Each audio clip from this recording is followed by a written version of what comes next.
Oke, selamat pagi Bapak Ibu dan teman-teman semuanya. Semoga kita semua dalam keadaan yang sehat dan semangat hari ini ya, di hari Sabtu ini. Perkenalkan saya Hana, psikolog yang akan membantu jalannya webinar kita hari ini. Jadi hari ini kita berkumpul untuk berdiskusi lebih lanjut gitu ya, tentang recharge from workplace burnout. Hari ini kita akan bahas tentang gimana sih perasaan capek atau kelelahan atau stres yang seringkali muncul ketika kita menghadapi banyak masalah di pekerjaan. Tapi sebelum kita mulai, mungkin kita mau perkenalan sedikit dulu nih tentang Bertumbuh mungkin ya.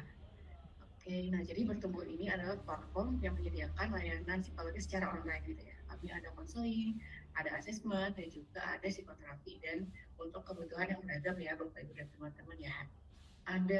Kami punya banyak psikolog, ada 24 psikolog dengan berbagai bidang yang beda-beda gitu ya. Ada yang lebih ke klinis anak, ada yang klinis dewasa, ada yang lebih ke masalah pendidikan, dan ada juga yang ke bidang industri dan organisasi terkait karir dan sebagainya gitu ya. Nah sebelum kita mulai mungkin kita akan bahas dulu apa sih rules-nya gitu ya untuk webinar kita hari ini. Pertama, mohon hadir tepat waktu dan menggunakan koneksi internet yang stabil supaya bisa lebih nyaman. Lalu saat tidak berbicara, boleh tolong di mute gitu ya, supaya tidak ada gangguan suara. Gunakan bahasa dan nama yang pantas. Kemudian bisa tolong menghargai sesama peserta, tidak menyela dan jangan menghakimi ketika ada yang sedang berbicara gitu ya. Kemudian karena di sini kita mungkin akan ada sesi untuk saling sharing atau bertanya gitu ya. Mohon cerita atau pengalaman pribadi yang dari peserta tidak disebarkan ke luar forum ya. Jadi hanya untuk di sesi ini saja. Dan webinar ini bersifat edukasi umum. Jadi peserta bisa tolong berbagi waktu dan ruang gitu ya dengan peserta yang lainnya karena waktu kita terbatas, kita bisa gantian gitu ya ceritanya. Kemudian silakan berpartisipasi sesuai kenyamanan gitu ya. Boleh menyalakan kamera, boleh menyalakan mic gitu ya ketika mau berbagi pengalaman, tapi tidak ada kewajiban gitu ya, sesuai dengan kenyamanan masing-masing aja. Nah, untuk sesi kita hari ini kita akan ada pemaparan dulu artinya dari Kak Bella Safira, salah satu psikolog kita, dan kemudian setelah ada pemaparan dari Kak Bella akan lanjut ke sesi tanya jawab ya Kak Bella ya. Nah mungkin sebagai awalan gitu ya, mungkin teman-teman di sini ada yang sedang kerja gitu ya, banyak hal yang banyak orang-orang gitu ya yang mulai mengeluhkan mulai capek nih di pekerjaan, mulai hilang motivasi, mulai nggak ada tenaga, bahkan ngerasa apa sih maknanya gitu ya aku kerja sekarang di sini gitu ya. Nah sebenarnya mungkin itu bisa jadi tanda-tanda burnout ya, yang mungkin bisa menurunkan produktivitas atau mempengaruhi juga kondisi kesehatan mental kita gitu ya. Nah di sesi kita hari ini kita akan bahas lebih lanjut nih dengan Kak Bella, gimana tanda-tandanya burnout gitu ya, apa aja dampaknya, dan sebetulnya gimana sih caranya kita bisa recharge gitu ya untuk bisa kembali bekerja dengan lebih seimbang dan juga lebih sehat gitu ya. Nah, tanpa berlama-lama lagi, mungkin kita panggil aja nih ya Kak Bella. Boleh dipersilakan ya Kak Bella, waktu dan layar kalian persilakan. Oke, selamat pagi teman-teman semua dan terima kasih untuk Kak Hana gitu ya untuk pada pagi hari ini. Oke, teman-teman gimana nih kabarnya untuk hari ini? Mungkin boleh kalau misalnya belum bisa open mic, kita nanti interaktifnya itu melalui kolom chat ya, Kak ya? Boleh banget kalau teman-teman mau jawab pertanyaan atau mau tanya nanti ya boleh ditulis aja di kolom chat ya Di sambil kolom kita chat aja berjalan. gitu. Oke, nah jadi kita pada pagi hari ini seperti yang tadi Kak Hana bahas gitu ya, bahwa kita akan membahas mengenai recharge from workplace burnout gitu. Nah, mungkin di sini teman-teman sendiri boleh dituliskan ya, tujuan dari teman-teman untuk mengikuti kegiatan bertumbuh ini apa gitu. Oke, mungkin bisa kita tunggu terlebih dahulu di kolom chat. Bisa dituliskan ya.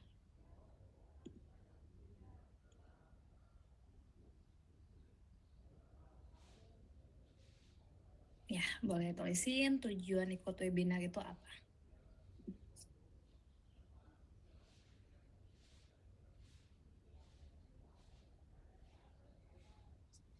Oke, udah ada nih yang nulis bahwa biar tahu gimana bisa tetap stabil di saat banyak kerjaan. Mungkin ada lagi, saya ingin lebih memahami indikasi penyebab dan solusi terkait burnout, kemudian sering overthinking berlebihan sama hidup saat ini. Oke, mungkin kita langsung ya. Nanti boleh tulis aja untuk tujuannya hari ini. Nah, di sini kita akan membahas mengenai berbagai pemahaman gitu ya terkait apa aja yang akan kita bahas. Yang pertama itu adalah definisi dari burnout tersebut dari berbagai tokoh psikologi gitu ya. Kemudian yang kedua yaitu adalah kita akan membahas mengenai burnout dan juga stres karena kan banyak ya yang memahami bahwa burnout itu sama dengan stres gitu. Kemudian yang ketiga yaitu adalah kita akan membahas mengenai konsekuensi dari burnout ataupun dampak yang bisa dihasilkan gitu ya dari burnout sendiri.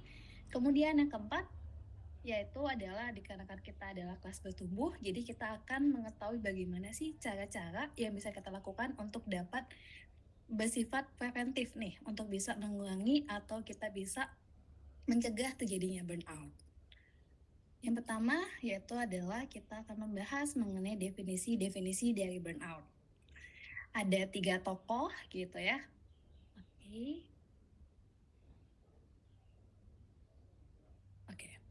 Nah, ada 3 tokoh di sini yaitu adalah yang pertama Vandenberger gitu ya. Beliau menyampaikan bahwa adanya kelelahan gitu, ada juga kelelahan secara berlebihan atau berkepanjangan, kemudian terjadinya frustasi dan juga disebabkan oleh gagal dalam bekerja dan tidak sesuai harapan atau tidak sesuai dengan ekspektasi yang diharapkan. Kemudian ada yang tokoh yang kedua yaitu adalah Maslah. Maslah ini menyampaikan gitu bahwa adanya kelelahan berkepanjangan, kemudian kita bisa bersikap sinis gitu ya atau khawatir terhadap masa depan dan juga bisa menurunkan komitmen dalam bekerja. Kemudian Maslah berkolaborasi ya bersama Jackson gitu pada tahun 1991 menyampaikan bahwa adanya sikap yang lelah dikarenakan kekurangan gitu ya dari emosional energi, kemudian bisa bersifat dari sinis dan juga bersifat depersonalization gitu, menghindari rekan-rekan kerja atau menghindari lingkungan-lingkungan yang ada gitu. Dan juga di sini juga bukan hanya hal tersebut aja, tapi adanya sikap yang profesional itu menurun gitu, tidak mau bekerja, terus juga bisa merasa tidak kompeten. Nah, tapi sebelum kita lanjut dari apa aja penyebab-penyebabnya gitu ya, mungkin dari teman-teman bisa menuliskan terlebih dahulu nih pekerjaannya apa, kemudian juga lama bekerjanya itu apa, supaya kita akan relate sama slide yang akan kita bahas. Mungkin bisa dituliskan di kolom chatnya.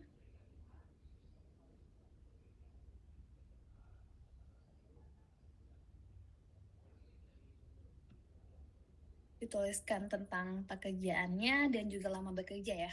Kalau misalnya dia masih kuliah juga boleh. Karena burnout itu bukan hanya di bagian pekerjaan aja, tapi juga bisa ketika kita buat skripsi ataupun pada saat kita kuliah gitu. Aku bekerja sebagai guru SMK, oke.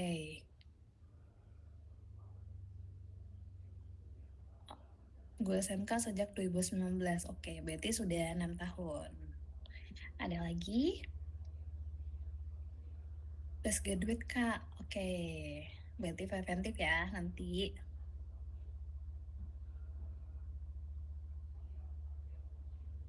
Oke, ada yang programmer.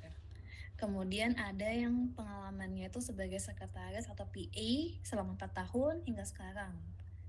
Usaha 2 tahun. Oke, berarti Sambi. Sambi sekretaris dan juga buka usaha ya, wira swasta. Oke, kita lanjut ya. Nah, di sini ada banyak nih penyebab dari burnout sendiri. Yang pertama yaitu adalah work overload gitu kan ya. Nah, work overload itu bukan hanya dari jumlah pekerjaannya aja, tapi juga bisa kualitas dari pekerjaannya sendiri. Karena ketika kita mendapatkan pekerjaan, terutama yang pada saat fresh graduate ini kita mendapatkan kan beda ya antara pekerjaan dan juga ketika kita kuliah gitu. Nah, ketika kita mendapatkan pekerjaan baru gitu, pasti kita butuh untuk adaptasi. Pada saat kita adaptasi itu mungkin pada awalnya kita merasa kok banyak banget ya pekerjaannya gitu. Kok banyak banget ya tuntutan pekerjaan yang harus bisa disiapkan gitu kan ya. Nah, ketika kita merasa bahwa work overload ini pekerjaannya terlalu overload gitu ya, jadi kita merasa kayak stres sendiri, lama-lama akan menyebabkan dari burnout juga. Kemudian yang kedua yaitu adalah emosional labor gitu kan ya. Nah, jadi di sini kita sendiri merasa bahwa ada sikap yang marah, kemudian juga ada sikap irritation gitu ya, masa kesal dan juga bisa merasa bahwa oh kok saya tidak sesuai ya, tidak nyaman nih sama tentang rules yang ada yang diberikan di perusahaan sendiri gitu.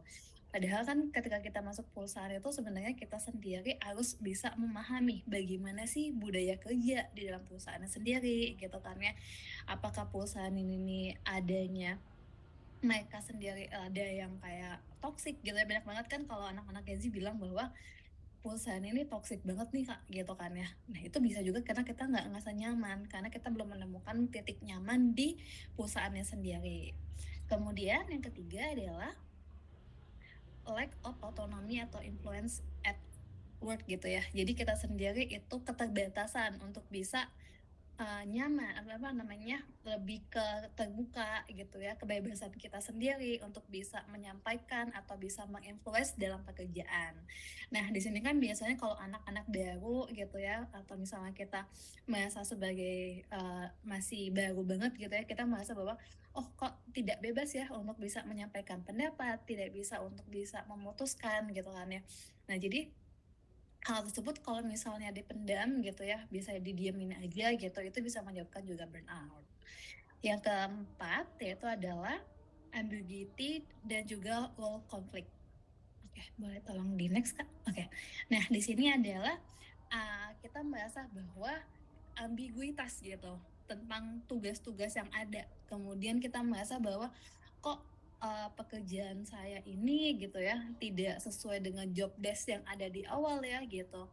Ada juga kayak apalagi yang di perusahaan IT gitu ya. Perusahaan IT kan biasanya perusahaan-perusahaan yang terkadang banyak nih teman-teman yang mengerjakan berbagai project gitu. Kadang juga dari front end mengerjakan back end gitu kan ya. Ada perbedaan tugasnya sendiri, kemudian juga demand-nya sendiri tuh meningkat gitu. Lama-lama juga menyebabkan dari burnout.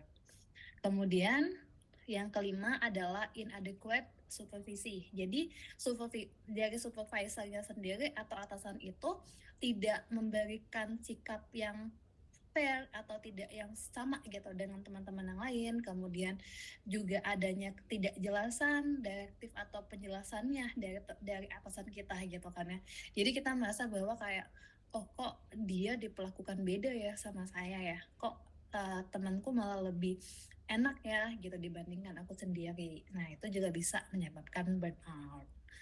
Kemudian yang ke 6 yaitu adalah lack of perceived social support. Jadi di sini keterbatasan gitu ya, keterbatasan bahwa kok tidak teman-temanku nggak ada yang support ya, kok teman-teman di sini malah jadi toxic tadi gitu kan ya, adanya permasalahan konflik gitu ya atau internal konflik dari teman-teman dekat kita sendiri ataupun dari supervisor kita. Nah, kemudian yang ketujuh adalah adanya jam kerja yang tidak teratur. Misal, kayak teman-teman yang bekerja di perusahaan ini ya, misalnya kayak perusahaan-perusahaan yang pabrik gitu kan ya, atau perusahaan yang shift-shiftan gitu ya, itu pasti merasa kayak, oh minggu ini aku shiftnya ini ya malam nih gitu. Nanti kan shiftnya siang gitu, itu kan butuh untuk adaptasi.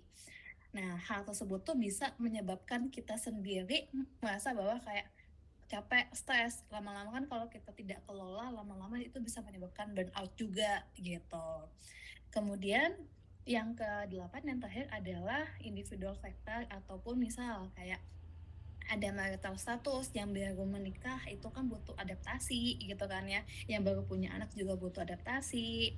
Kemudian juga ada kita lelah secara emosional dan juga bagaimana cara kita sendiri untuk bisa mengelola emosi yang sudah kita miliki tadi. Jadi itu ada faktor-faktor lainnya. Nah bisa juga faktor-faktor individual faktor ini bisa juga dalam aspek kesehatan kita. Misal kayak kita lagi merasa sakit atau juga kayak ada penyakit-penyakit lainnya gitu ya, kita memikirkan penyakit itu, jadi akhirnya itu bisa berdampak juga terhadap burnout ini gitu. Nah, tadi kan banyak ya trigger-trigger dari burnout gitu. Boleh kita di sini berbagi teman-teman gitu. Dari teman-teman sendiri merasakan apa aja nih terkait trigger-triggernya sendiri. Kita sama-sama mengidentifikasi diri kita masing-masing.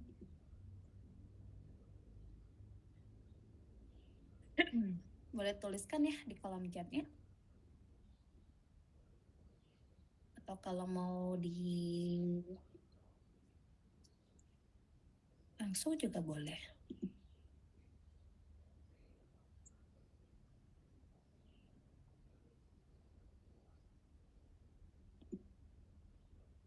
Oke, stres lagi sakit. Oke. Kasih Kak. Kasih. Lois, tuntutan pekerjaannya terlalu tinggi. Oke. Ambiguity Kak. Bosan. Oke.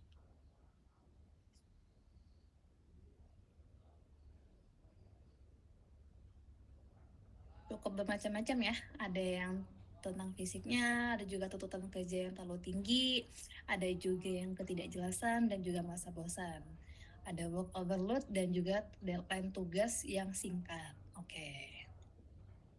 Jadi ini ya banyak trigger yang sudah teman-teman rasain dalam diri teman-teman sendiri. Kita bahas nih burnout, kita bahas yang selanjutnya gitu kan ya. Kita lihat identifikasi gitu. Apakah teman-teman ini merasakan burnout atau merasakan stres gitu kan ya. Oh, ada lagi nih work overload tanpa apresiasi gitu. Oke. Nah, banyak nih yang ini ya, apa namanya, yang mengatakan bahwa burnout tuh sama nih Kak dengan stres gitu kan ya. Tapi gitu, kita akan bahas nih burnout dan stres itu sama atau tidak gitu. Yang pertama yaitu adalah stres. Stres sendiri pasti dalam diri kita gitu ya, diri kita manusia ini ketika kita menghadapi pekerjaan yang baru, pekerjaan yang begitu banyak gitu ya, tenggat waktunya sendiri gitu kan ya, dan juga pekerjaan-pekerjaan lainnya gitu, itu stres ini merupakan reaksi tubuh secara alamiah. Benar, reaksi tubuh secara alamiah ketika kita menghadapi tantangan dan juga apabila kita bisa mengelolanya gitu ya, itu akan hilang ketika tugas tersebut terselesaikan. Misal ketika kita, apalagi kalau cewek ya lagi PMS gitu ya, terkadang merasa kayak mudah marah, kemudian juga kita cemas karena kan baru ya pekerjaan ini, jadi kita merasa kayak aku tuh sebenarnya bisa nggak sih ngerjain pekerjaan ini gitu kan ya, kira-kira nanti salah nggak ya, kira-kira nanti dimarahin nggak ya sama atasanku gitu ya, masa tertekan gitu kayak nanti nggak bisa gitu kan ya, pasti banyak banget yang teman-teman mengalami hal tersebut gitu. Nah, tapi stres ini itu akan hilang gitu ketika pekerjaan tersebut terselesaikan atau misalnya kayak udah di deliver nih ke atasan gitu kan ya. Udah nggak ngerasa stres lagi, udah nggak ngerasa cemas lagi, udah nggak ngerasa marah-marah lagi gitu. Nah, tapi kalau misalnya teman-teman itu merasakan berkepanjangan, itu bisa kita ke burnout. Nah, burnout sendiri itu adalah ketika kita menghadapi stres secara berkepanjangan meskipun kayak tugas-tugas tersebut tuh sudah selesai gitu. Kita tidak bisa lagi mengendalikannya gitu kan ya. Terus juga kayak trigger-trigger tersebut tuh emang secara berulang karena kita ngerasa kayak memang sih Kak, pada saat tugas-tugas yang banyak ini kan udah aku selesaiin, tapi kan masih ada tugas-tugas lain gitu kan ya. Nah, kita sendiri ketika kita merasa kayak udah dikasih, kita ngerasa happy nggak sih gitu setelah tugas tersebut kita selesaikan gitu. Apakah kita ngerasa kayak ini ganggu nggak ya ke dalam kehidupanku sehari-hari, jam tidurku, dan juga kayak misalnya interaksi sama teman-teman yang lain gitu kan ya. Tapi kalau misalnya teman-teman udah merasakan bahwa kayak lelah banget secara berulang-ulang, kemudian juga kayak misalnya kita udah tidur nih jam 9 pagi, 9 malam gitu ya. Terus kita juga udah bangun jam 5. Berarti kan udah 8 jam ya secara tidak langsung atau ya secara 8 jam gitu. Tapi pada saat di tempat kerja kok masih ngerasa lelah ya, kok ngerasa capek gitu ya, dan itu repetitif atau berulang gitu. Dan juga bisa menyebabkan motivasi kita itu menurun, kayak di dalam pekerjaan tuh nggak bisa fokus gitu, pekerjaan tuh malah kayak nggak bisa aku tuliskan apa-apa gitu, jadi kayak datang ke kantor tuh cuman kayak duduk doang gitu kan ya, duduk doang, terus juga kayak ke teman-teman sudah mengisolasi diri, kayak ngerasa kayak oh kayaknya udah ada sign-sign gitu dari burnout sendiri. Nah, kemudian kita bisa lanjut, apa aja sih sebenarnya gitu ya, ada konsekuensi gitu ya dari burnout itu sendiri. Nah, apa aja sih sebenarnya konsekuensi dari burnout itu sendiri? Nah, banyak ya dampak-dampak dari burnout, ada 4 gitu ya, bisa secara fisik, fisiknya sendiri ataupun psikologis. Kemudian yang kedua adalah dari kesehatan, yang ketiga adalah dari perilaku kita gitu ya, ada perubahan perilaku, dan juga adanya dari berdampak terhadap organisasi gitu. Nah, kita akan bahas satu persatu. Nah, teman-teman, di sini ada dampak-dampak dari burnout. Dampak-dampak dari burnout ini itu banyak, bisa secara fisik dan juga psikologis kita. Dikarenakan burnout ini ada dari pikiran itu sendiri ya. Pikiran kita merasa kayak, oh kok pekerjaannya berulang kali terus menerus gitu. Jadi kita merasa stres berkepanjangan. Nah, itu bisa menyebabkan berbagai hal gitu. Misal yang pertama itu bisa berdampak terhadap konsentrasi kita gitu kan ya, tadi ya, kayak misalnya kita datang ke kantor tetap aja nggak bisa fokus gitu, kayak kita mikirin hal yang lain gitu, kita overthinking. Tadi kan juga ada yang menyampaikan bahwa kayak kok sekarang kok overthinking ya kak gitu. Kemudian juga bisa berdampak nih terhadap ingatan, karena ingatan ini ketika kita selalu tidur malam gitu, karena kita insomnia, kita overthinking gitu, karena itu kan akan menurun ya, karena juga secara teori juga ketika kita bertambah usia, ingatan itu juga akan berkurang apabila kita tidak bisa memperbaikinya sendiri atau bisa menguatkan ya ingatan kita sendiri. Kemudian kita juga sulit nih untuk membuat keputusan, karena kita sendiri kayak dilema, bener nggak sih sebenarnya apa yang aku rasain, bener nggak sih apa yang aku lakuin ini gitu. Kemudian juga bisa menyebabkan cemas ketika menghadapi apapun gitu kan ya, kayak misal kita sudah datang nih ke pekerjaan, terus kayak pagi-pagi gitu kan ya dapat chat atau dapat email dari atasan kita, kayak kok nanti aku dimarahin lagi nih, nanti aku dapat tugas baru lagi nih, kita ngerasa cemas, padahal atasan tuh cuma memberikan tugas aja gitu, bukan yang kayak pengen narahin. Karena banyak nih dari kasus-kasus yang terjadi gitu kan ya, dia pas datang ke kantor tuh takut gitu, kayak nggak mau datang ke kantor gitu, juga kayak pas ditelepon sama atasan tuh sampai di mute gitu sama dia, sama si orang-orang ini gitu, karena kayak ngerasa cemas banget lah gitu. Kemudian juga menyebabkan depresi gitu ya apabila sudah berkepanjangan, dan juga merasa bahwa diri sendiri itu tuh kok aku nggak berdaya ya, kok aku nggak berguna ya di dalam diriku sendiri dan pekerjaanku, aku nggak bisa memberikan dampak apapun nih terhadap orang lain gitu. Itu yang pertama dari psikologikalnya sendiri, dampak secara psikis dan juga fisik gitu. Yang kedua gitu ya, ini juga bisa menyebabkan kesehatan gitu teman-teman. Jadi ketika kita merasa stres gitu, karena kan sebenarnya kan itu ada di otak ya. Otak itu kan adalah pusat dari tubuh kita sendiri. Nah, ketika kita merasa stres gitu kan ya, otak itu merespon bahwa kita kayak lagi stres, lagi kayak stres berkepanjangan, itu menyebabkan juga bisa ke lambung. Lambung ini ada ya, mungkin dari teman-teman ada yang merasa kayak kok ketika aku stres GERD aku kambuh ya kak gitu. Nah, ini bisa menyebabkan teman-teman, karena GERD ini walaupun kita sudah kayak makannya secara teratur gitu kan ya, tapi secara pikiran kita sendiri tidak bisa kita kelola gitu ya, itu bisa menyebabkan dari GERD tadi gitu. Kemudian yang kedua yaitu adalah gangguan kardiovaskular. Kenapa ada gangguan kardiovaskular ini? Dikarenakan ketika kita merasa cemas, ketika kita merasa takut, itu kan darah kita atau jantung kita memompanya lebih cepat gitu ya. Jadi teman-teman di sini pasti kayak ngerasa gugup banget gitu kan ya ketika menghadapi. Nah, kalau itu terjadi secara berkepanjangan atau secara langsung gitu ya, kontinuitas gitu ya, itu bisa menyebabkan gangguan kardiovaskular gitu.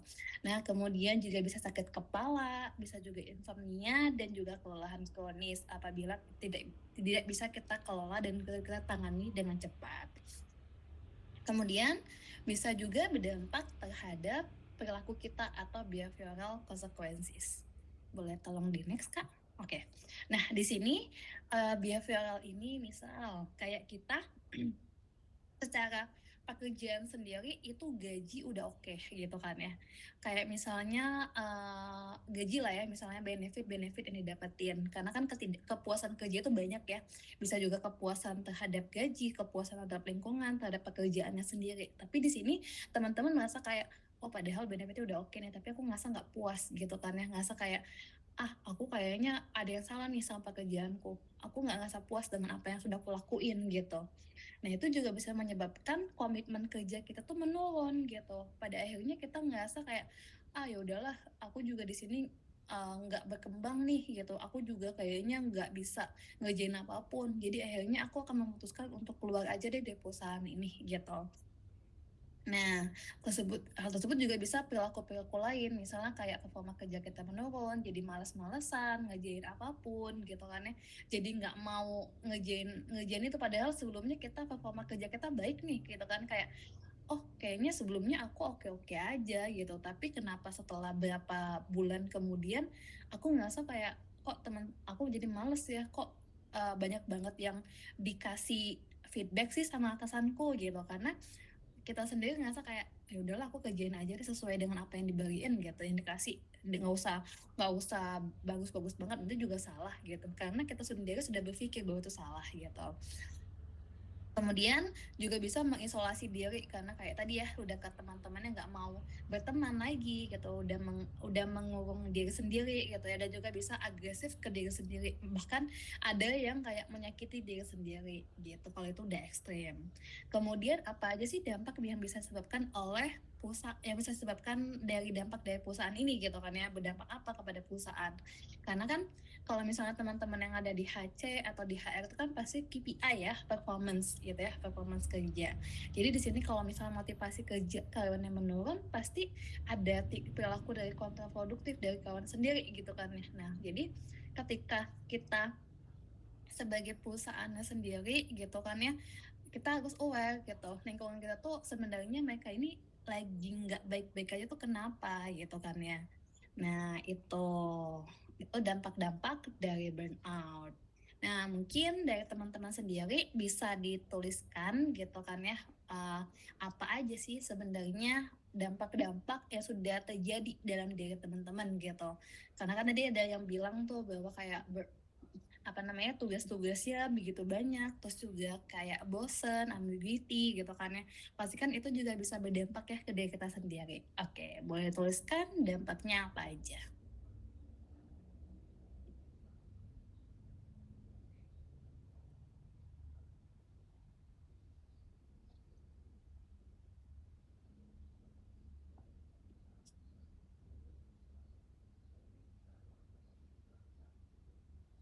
Oke, gak konsen Kak.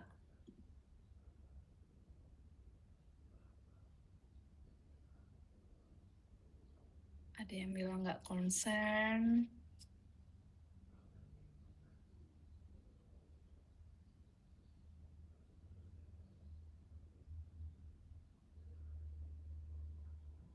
Oke, nggak konsen. Kalau saya sendiri sih biasanya kalau lagi ngerasa ini ya banyak pekerjaan banget, ngerasa juga nggak konsen. Ada juga yang bilang psikosomatis, lelah berkepanjangan, kurang menikmati pekerjaan, ingin resign, menaik diri dari rekan-rekan.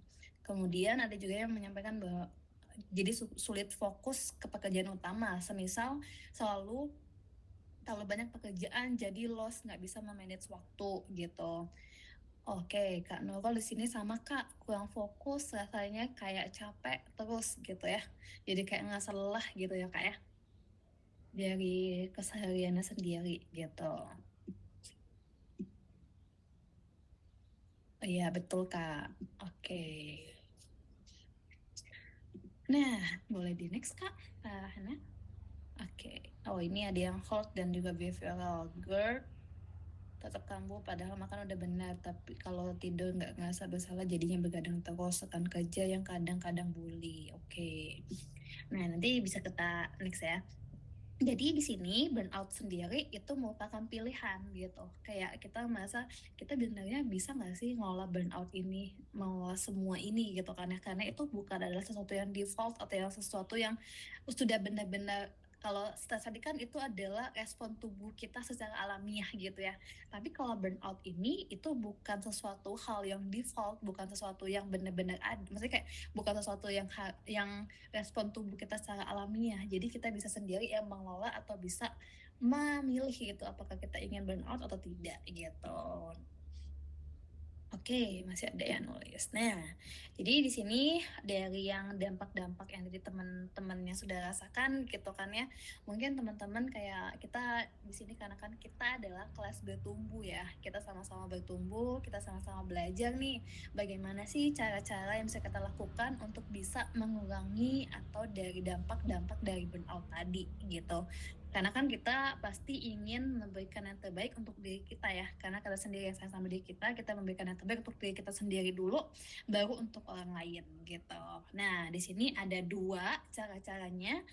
Yang pertama itu adalah kita bisa individual intervention atau intervensi yang bisa kita lakukan untuk diri kita sendiri dulu gitu.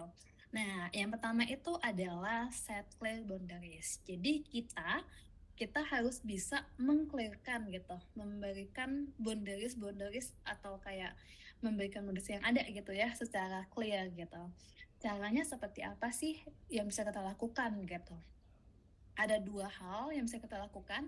Yang pertama yaitu adalah time management. Time management kita akan bahas ya di next slide nanti.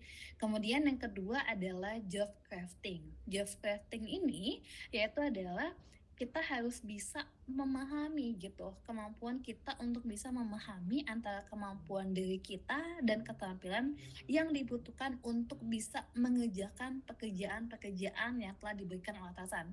Karena kan kita ketika kita sebagai bawahan atau subordinate gitu ya, pasti kan kita hanya menerima tugas-tugas yang diberikan oleh atasannya aja gitu. Nah, jadi kita sendiri harus bisa mengclearkan gitu ya batasan-batasan, kira-kira aku tuh sebenarnya bisa nggak sih ngerjain ini, aku tuh kalau misalnya nggak bisa apa yang bisa aku lakuin ya, apakah aku harus ikut pengembangan hal-hal lain supaya kita ngerasa kayak oh ya ini aku bisa nih, bisa aku tanganin nih gitu, supaya tidak berkepanjangan gitu.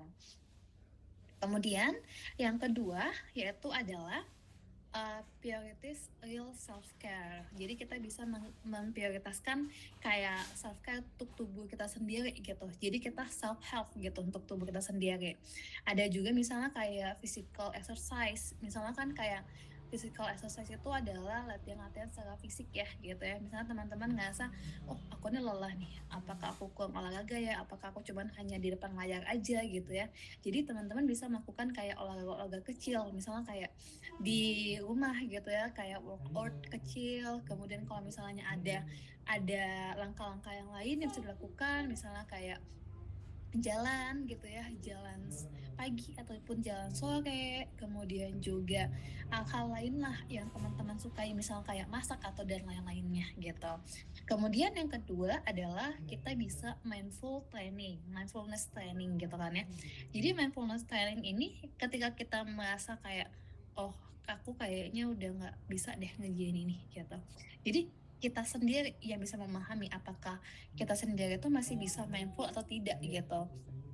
Jadi itu bisa dilakukan teknik-teknik pernafasan gitu, pernafasan secara panjang gitu. Misalnya kayak ketika kita lagi kesel gitu ya, lagi sebel gitu kan ya. Jadi kita sendiri tuh bisa melakukan teknik tarik nafas gitu ya dari hidung dan ditahan selama 4 detik, kemudian juga bisa dilakukan kemudian dihembuskannya dari mulut gitu. Jadi kita sendiri memahami dulu, kayak namanya itu teknik grounding, atau kita bisa memahami kayak oh aku tuh lagi di sini loh, lagi di saat ini loh gitu. Jadi kita yang bisa membantu diri kita sendiri terlebih dahulu. Kemudian yang ketiga adalah develop self awareness gitu. Nah, jadi di sini kita bisa aware dulu sama tubuh kita pahami dulu nih diri kita tuh kenapa sih sebenarnya gitu, gejala-gejala apa sih yang sudah dialami sama aku sendiri gitu. Tadi kan teman-teman udah bagus ya karena udah bisa mengidentifikasi nih gejala-gejalanya sendiri, apa yang sudah dirasakan, kemudian juga pikiranku sebenarnya kenapa sih gitu, kok kayaknya aku nggak bisa mikir secara jernih nih gitu kan ya, dan juga aku merasa kayaknya kok aku akhir-akhir ini marah-marah mulu sih, kok aku kesel banget ya gitu. Nah, jadi kita bisa aware dulu sama diri kita sendiri. Kemudian yang keempat adalah recognize, respond to early sign of burnout. Jadi kita sendiri bisa mengidentifikasi tadi, kemudian juga bisa merespon sign-sign atau tanda-tanda utama gitu ya yang baru muncul dari burnout ini gitu kan ya. Setelah kita memahami bahwa kayaknya oh tadi aku udah yang bisa pahami ya gejala-gejalanya apa aja gitu kan ya. Kita sendiri bisa membuat gitu kan ya support group yang ini kayak ke teman-teman, kayaknya aku bisa deh ngobrol sama temanku yang ini, temanku yang dulu pada saat kuliah gitu kan ya. Kalau misalnya teman-teman yang merasa bahwa oh lingkungan ini toksik, lingkungan ini yang gimana, jadi bisa ke teman-teman yang lain gitu. Kemudian juga take a rest gitu. Ketika kita merasa capek, kita merasa lelah gitu, it's okay banget buat kita untuk istirahat gitu. Kalau misalnya teman-teman ingin kayak di hari Sabtu dan Minggu gitu kan ya, pengen jalan-jalan, pengen keluar, nggak apa-apa banget gitu. Kayak ibaratnya, oh ini adalah sesuatu hal yang bisa mengapresiasi diriku gitu. Aku ngerasa capek bekerja selama 5 hari gitu kan ya, kok akhirnya aku kayaknya harus butuh istirahat deh, aku harusnya kayak ini nih gitu kan ya. Jadi nggak apa buat kita istirahat dulu tubuh kita sendiri. Tapi kalau misalnya kayak ada tadi yang programmer gitu ya, programmer kan pasti pekerjaannya cukup padat gitu ya, banyak banget gitu kan ya. Lalu bagaimana sih Kak caranya gitu kan ya untuk bisa kita sendiri mengistirahatkan diri kita gitu. Di sini kita bisa kayak misalnya lagi misalnya kerja gitu kan ya. Jadi kita istirahat dulu selama 15 menit. It's okay banget kita buat istirahat. Karena kalaupun kita lagi burnout, kita lagi stres sama satu pekerjaan, tapi kita memaksakan bahwa enggak, pekerjaan ini harus aku selesaiin, pekerjaan ini harus aku iniin. Pokoknya kita bilang harus.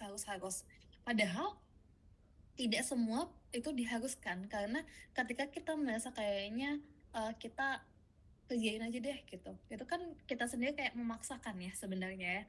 Nah di sini jadi kita sendiri nggak apa buat istirahat dulu gitu sebentar aja, karena pada dasarnya gitu kan ya di sini kita sendiri yang bisa memahami apa sign-sign yang dimunculkan, kita sendiri yang bisa bersayang gitu sama tubuh kita sendiri, karena tadi yang kita bahas ya bahwa dampak-dampak burnout tuh banyak banget sampai bisa ke kesehatan gitu. Nah, bisa di next. Nah, di sini kita akan bahas mengenai time management at work. Maksudnya kayak bagaimana sih cara-cara kita untuk bisa menyusun gitu ya, time management atau memperbaiki time management kita sendiri dalam pekerjaan. Di sini ada 8 step yang bisa kita lakukan untuk menginvolve gitu ya manajemen waktu gitu dalam pekerjaan kita sendiri gitu.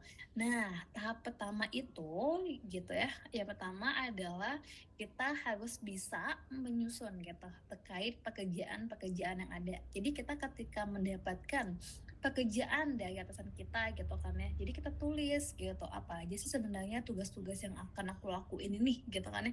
Supaya kita paham bahwa oh iya ya tugasnya ini aja nih gitu. Jadi bisa kita lanjutkan yang kedua gitu. Yang kedua adalah prioritas, kita bisa membuat suatu prioritas tugas. Prioritas tugas ini sendiri bisa dilakukan misalnya kayak kita memprioritaskan berdasarkan waktu, tenggat waktunya. Oh iya ya tugas ini harus aku selesaiin, deadline-nya segini gini nih.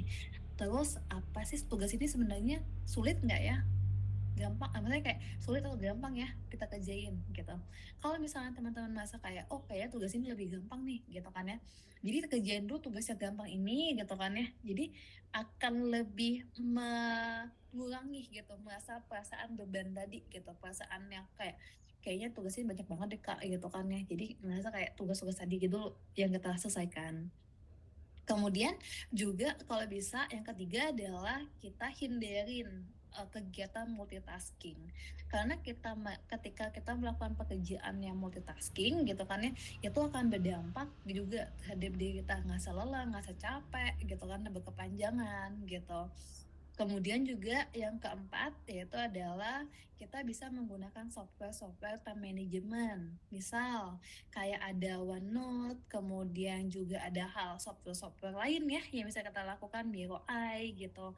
Nah, itu bisa kita lakukan untuk membuat time management. Misalnya kayak kalau misalnya nggak menggunakan software, bisa juga menggunakan handphone gitu. Misalnya kayak di handphone itu kita tulis dulu apa aja sih sebenarnya waktu-waktu yang akan kita lakukan gitu, apa aja sih pekerjaan yang akan kita kita kerjakan gitu. Nah, itu bisa kita tuliskan di sana. Kemudian yang kelima adalah minimize distraction. Jadi kita sendiri mengurangi distraksi. Misalnya kayak handphone bisa kita jauhin dulu atau gimana gitu kan ya. Tapi kalau misalnya kita lagi capek, it's okay banget kita kayak scroll dulu handphone buat beberapa menit aja gitu untuk bisa meningkatkan semangat kita sendiri. Yang keenam adalah accept your limitation. Jadi ketika kita merasa bahwa oh kayaknya aku nggak bisa mengerjakan ini gitu, jadi kita sampaikan aja, kita terbuka aja pada atasan kita kayak oh ya aku nggak bisa nih pak ngerjain ini, kayak mana kalau misalnya saya pelajarin dulu ya gitu, atau enggak saya belajar dulu deh pak gitu supaya saya juga bisa mengerjakan ini gitu kan ya. Kemudian yang ketujuh adalah discover your peak hours gitu ya. Jadi kita sendiri bisa melihat bahwa kayak oh ya peak kayak jam-jam yang lagi peak tuh yang segini gitu ya. Jadi kita bisa pengelolaan.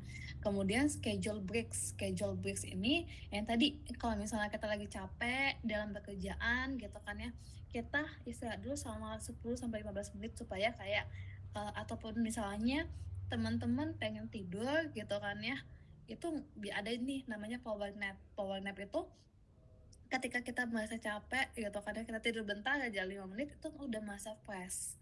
Jadi kita sendiri yang harus bisa mengolah waktu-waktu yang ada gitu. Nah itu sih kalau dari time management dari pekerjaan. Kemudian bisa dilanjut Kak. Nah, di sini bukan hanya dari individual aja gitu ya, tapi mungkin dari teman-teman juga ada yang kerja di bagian HR atau human capital dan lainnya gitu kan ya. Yang pertama yaitu bisa kita lakukan training gitu. Training ini bisa kita berikan itu trainingnya apa aja gitu, misalnya kayak technical skill, kemudian juga personal, kemudian juga bisa social skill untuk dapat menunjang diri karyawan. Jadi kita sendiri karena kan secara skill itu banyak ya, bukan hanya hard skill aja tapi juga soft skill. Karena ketika kita merasa bahwa kayaknya secara teknikal aku oke nih, tapi secara aku nggak bisa komunikasi ke orang lain, itu kan bisa juga menyebabkan kita stres ya ketika menghadapi tugas-tugas yang harus kita presentasi ke orang-orang gitu kan ya. Ketika kita harus ngomong ke atasan kita, itu kan masa stres tadi. Nah, kalau misalnya technical skill itu bisa mengurangi job crafting tadi, ada ya dampaknya tadi bahwa ada itu bisa berdampak juga nih terhadap kita merasa kayak kita nggak berdaya, kita nggak bisa ngerjain ini gitu. Jadi perusahaan apabila perusahaan itu bisa memberikan support gitu ya, memberikan technical skill gitu, jadi itu bisa menunjang bahwa kalian tuh bisa mampu atau bisa lah untuk mengerjakan hal tersebut, jadi berdaya dalam pekerjaannya sendiri. Nah, kemudian yang kedua yaitu adalah coaching dan juga guidance ataupun counseling gitu. Nah, di sini kalau misalnya sebagai atasan kita bisa memberikan sesi one on one gitu ya. Kalau enggak juga bisa ke peers gitu ya. Kalau misalnya perusahaan tidak bisa melakukan tersebut, bisa juga ke counseling gitu. Counseling ke psikolog perusahaan atau perusahaan juga bisa merefer ke psikolog-psikolog yang ada gitu supaya dari karyawannya sendiri itu bisa langsung tertangankan dan juga ini kan berdampak ya terhadap performance dari perusahaannya sendiri gitu. Nah, yang ketiga yaitu adalah creation of the group support. Jadi di sini bisa teman-teman melakukan kayak town hall, juga bisa melakukan kayak kegiatan-kegiatan outbound lainnya gitu. Itu kan bisa ngebonding masing-masing diri ya dari karyawan yang ada gitu. Kemudian juga bisa dilakukan misalnya kayak di weekly di kegiatan secara weekly, secara mingguan gitu ya. Itu bisa kayak ada support, peer support ataupun tim support. Jadi di sini mereka sendiri ketika kita merasa kayaknya aku sendirian gitu kan ya, itu bisa mengurangi perasaan sendiri tadi, perasaan emosional tadi, bahwa karena tadi juga ada ya bahwa ketika kita mendapatkan kan salah satu trigger dari burnout ini adalah kurangnya support gitu ya dari lingkungan. Tapi ketika kita mendapatkan support dari lingkungan kita gitu kan ya, kita merasa bahwa oh iya ya ada orang lain nih, ada teman-temanku yang baik nih gitu. Jadi kita merasa kayak oh iya bisa kok, kita bisa kok sama-sama bekerja gitu, kita sama-sama ini gitu. Itu yang bisa dilakukan oleh perusahaan. Nah, di sini kita akan bahas salah satu contoh kasus ya. Di sini disamarkan semua identitasnya gitu. Nah, di sini ada salah satu kasus yang baru banget saya tanganin gitu ya, baru banget aku tanganin gitu. Itu dia usianya 30 tahun. Itu perempuan, ibu rumah tangga, kemudian juga baru menikah tepatnya gitu. Tepatnya baru menikah dan dia itu bekerja sebagai admin human capital gitu ya sejak tahun 2022 dan seluruh pekerjaannya itu dihandle dia sendiri gitu. Jadi semua pekerjaan yang banyak banget perusahaan ini perusahaan multinasional ya. Jadi perusahaannya kebayang ya kayak di seluruh Indonesia tuh ada gitu kantornya gitu. Jadi dia sendiri sebagai admin yang harus ngurusin perpajakan, ngurusin kayak misalnya ada outbound, biaya-biaya, semuanya dia tanganin sendiri gitu. Nah, sebelum dia masuk ke perusahaan ini, itu ada diabetes gitu. Ada perusahaan diabetes sejak 2019 gitu kan ya. Tapi diabetesnya ini masih maksudnya kayak masih di taraf masih bisa untuk minum obat aja, nggak harus yang kita harus suntik insulin. Kalau suntik insulin kan sudah parah ya gitu ya. Nah, tapi ketika sudah melakukan pekerjaan ini dia ngerasa kayak dia juga minim nih akan instruksi arahan dari atasan, kemudian juga untuk dalam proses training atau transfer knowledge itu cuma sebentar, kayak seminggu aja gitu kan ya dari yang sebelumnya. Dia kayak oh kok di sini saya meraba-raba sendiri ya, tanya ke atasnya juga nggak tahu nih gitu. Pas dia nanya kalian kayak ya saya juga nggak tahu nih apa yang harus dikerjain gitu kan ya, jadi dia ngerasa kayak buta banget lah apa yang ingin dia lakuin gitu kan ya. Nah, hal tersebut tuh berdampak ke dirinya sendiri. Dia juga kayak merasa lelah setiap hari gitu kan ya. Kayak tidur aja maunya. Kayak di pekerjaan juga di kantor tuh kayak mager banget tuh ngerjain apapun gitu kan ya. Terus juga kayak ngedampak juga ke kesehatannya. Jadi harus suntik insulin. Kemudian juga dia juga nggak bisa menceritakan apapun lah itu kepada orang lain gitu kan ya. Tapi dia kayak dia juga apa namanya dia memberikan reward ya untuk dia sendiri, kayak kayaknya aku harus bisa deh konsul ke psikolog gitu kan ya. Jadi akhirnya kita ketemu gitu kan ya, beliau juga menyampaikan apapun lah yang beliau sampaikan gitu kan. Akhirnya kita juga membuat lah action plan ataupun kayak rencana-rencana apa aja sih bisa dilakuin sendiri gitu. Jadi akhirnya setelah itu beliau juga merasa kayak cukup lelah, cukup terbantu gitu ya dengan apa yang sudah dilakukan, dan juga bisa dimonitoring atau dievaluasi setelah beberapa minggu kemudian gitu untuk kasus ini. Jadi dari teman-teman sendiri tuh kayak kalau ketika merasa lelah, merasa capek dengan pekerjaan sendiri, it's okay buat istirahat, dan juga kayak it's okay buat mendapatkan pertolongan dari orang lain gitu. Jangan sampai sudah ke fisik, sudah ke psikis, ngerasa capek, udah ngerasa lelah, depresi gitu kan ya, baru kayaknya udah aku nggak bisa, aku harus mundur aja deh dari semua ini gitu. Jadi nggak apa kita buat preventif gitu. Nah, selanjutnya tadi gitu kan ya, bahwa di sini kita sendiri harus bisa, di sini adalah kata-katanya adalah calm your mind and change your life gitu. Jadi kita sendiri bisa menenangkan gitu pikiran kita gitu kan ya, karena kan tadi sudah saya sampaikan bahwa semuanya itu adalah di otak gitu. Otak itu adalah pusat syaraf ataupun pusat yang mengatur seluruh kegiatan diri kita sendiri gitu kan ya. Otak itu akan berhenti ketika kita sudah tidak bisa bernafas lagi gitu. Jadi kita sendiri yang harus bisa menenangkan diri kita seperti tadi, kayak apa namanya, Bernafas, kemudian juga kita bisa menuliskan apapun gitu kan ya, supaya kita sendiri bisa mengubah dari diri kita sendiri apa yang ingin kita tidak lakukan dan apa yang ingin kita ubah gitu. Nah, oke, sudah memasuki penghujung ya presentasinya ya. Jadi apapun ketika teman-teman ingin menanyakan lebih lanjut gitu kan ya setelah sesi tanya jawab ini bisa ke email saya ataupun ke Instagram dari Bertumbuh. Gitu, sekian presentasi dari saya. Mungkin kita buka sesi tanya jawab ya Kak ya.